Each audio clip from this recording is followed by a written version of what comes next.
elke persoon dink, maar ek kan dit nie vergewe nie. Want, jy weet, ek het byvoorbeeld die man moes vergewe, wat ek voel my pa, in die hospitaal, onder die operasiesaal, onder die operasie, hy het my pa eintlik doodgemaak. Sure. Want hy het sy hartklep raak gesny. En hy het net vir gesê, it was unfortunate. Nee, unfortunate is as jou kar stamp. Ja. Dis nie as jy iemand se hartklep raak sny en hy bloei uit nie.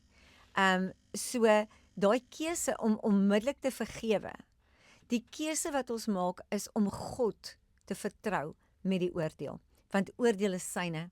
Dis nie vir ons om te oordeel nie, want dit is God se roep. Hy ken die hart van die mens. Ons doen nie.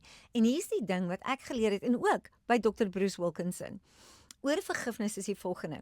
So, die gevolge van dit wat met jou gebeur en die emosie wat daarmee gaan, moet ons meedeel.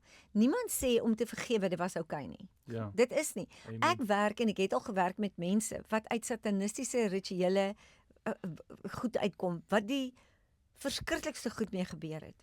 En hulle vergewe. Want vergifnis maak jou vry. Ja. Die persoon is in die hande van God. Ja. Maar daar's 'n stukkie genesing